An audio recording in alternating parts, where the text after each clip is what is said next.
Portion of biology में आज हम लोग पढ़ने जा रहे हैं मॉलिक्यूलर बेसिस ऑफ इनहेरिटेंस का एक छोटा सा टॉपिक जो दिया था फ्रेडरिक ग्रिफिथ ने।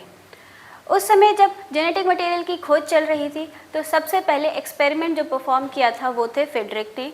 उन्होंने 1928 में जो प्रिंसिपल परफॉर्म किया था दैट इज ट्रांसफॉर्मिंग प्रिंसिपल। इन्होंने कब दिया था ये? फ्रेडरिक ने 1928 में। तो इनका पूरा नाम क्या है? Frederick Griffith. सो जो फ्रेडरिक ग्रिफिथ सर हैं हमारे, इन्होंने सबसे पहले एक्सपेरिमेंट परफॉर्म किया था एक बैक्टीरिया पे। सो वो बैक्टीरिया कौन सा है? Streptococcus pneumoniae.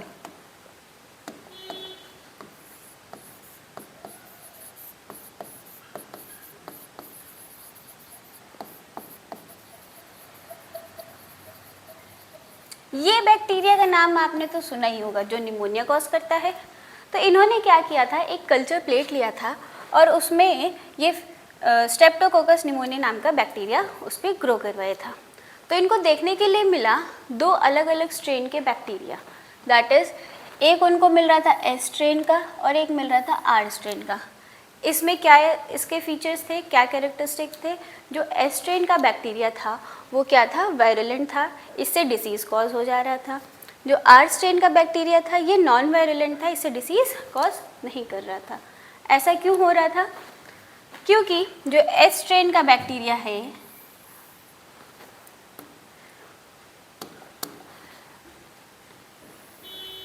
एस स्ट्रेन के बैक्टीरिया के प्लाज्मा मेम्ब्रेन के बाहर एक कैप्सूल पाया जा रहा था जो डिसीज़ कॉज कर रहा था।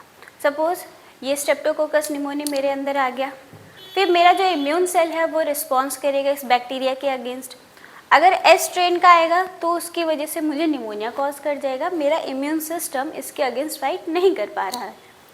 बट आर स्ट्रेन के अगेंस्ट मेरा इम्यून सिस्टम अच्छे से रिस्पॉन्स करेगा, सो इसको एकदम ख़त्म कर देगा।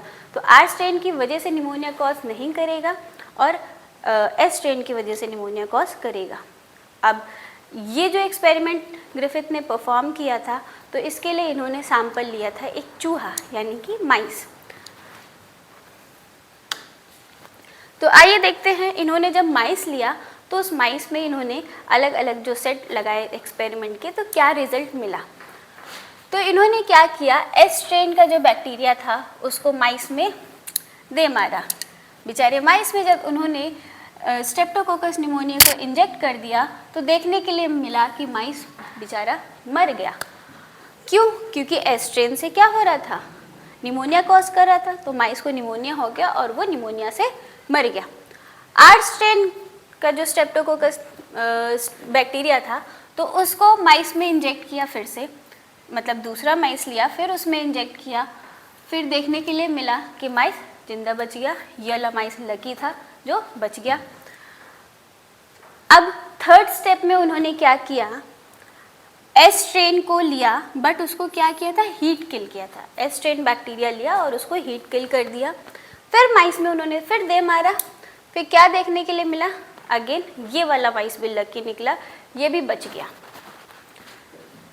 अब फोर्थ एक्सपेरिमेंट जो उन्होंने किया, फोर्थ वाले में क्या किया, एस स्ट्रेन हीट किल वाला लिया, फिर उसको मिक्स किया किसके साथ, आर स्ट्रेन के साथ। तो कायदे से इसमें ये मिलना चाहिए कि जो एस स्ट्रेन है ये वाला, देखो एस स्ट्रेन से क्या हो रहा था, माइस जिंदा बच रहा था, आर स्ट्रेन से भी माइस जिंदा बच रहा था। तो इस हिसाब से माइस को क्या हो जाना चाहिए था, बच जाना चाहिए था। लेकिन यहाँ पे ये देखने के लिए मिल रहा है कि माइस मर गया। सो सैड, ये वाला भी अनलकी निकला। तो ऐसा क्यों हुआ कि एस स्ट्रेन और आर स्ट्रेन, एस स्ट्रेन जो हीट किल था और आर स्ट्रेन, इनको जब मिक्स करके माइस में इंजेक्ट किया तो माइस मर गया। तो इससे ग्रिफिथ को ये समझ आ रहा था कि कुछ ऐसा था जो एस स्ट्रेन से क्या किया जा रहा था, आर स्ट्रेन में ट्रांसफ़र किया जा रहा था और आर स्ट्रेन को वायरुलेंट बनाया जा रहा था। आर स्ट्रेन जबकि क्या था, नॉन वायरुलेंट था, ये डिसीज़ कॉज नहीं कर रहा था, बट एस स्ट्रेन से आर स्ट्रेन में कुछ ऐसा ट्रांसफ़र हुआ जिसकी वजह से आर स्ट्रेन वायरुलेंट बना। तो उनको ये तो समझ आ गया कि कोई चीज़ ऐसी थी जो एस स्ट्रेन से आर स्ट्रेन में जा करके उसको वायरुलेंट बना रही थी, बट उनको ये नहीं पता था कि एक्चुअल में वो चीज़ है क्या। सो हम इसको एक बार समअप कर लेते हैं क्या हुआ था इसमें। फ्रेडरिक ग्रिफिथ के एक्सपेरिमेंट में इन्होंने एक कल्चर प्लेट लिया था। कल्चर प्लेट में स्ट्रेप्टोकोकस निमोनिया नाम के बैक्टीरिया को ग्रो करवाया था, जिसमें उन्हें देखने के लिए मिला S strain and R strain नाम के 2 बैक्टीरिया। एस स्ट्रेन जो है ये क्या है, नॉन वायरुलेंट है, इससे डिसीज कॉज नहीं कर रहा है। एस स्ट्रेन जो है ये वायरुलेंट है, इससे डिसीज हो रहा है।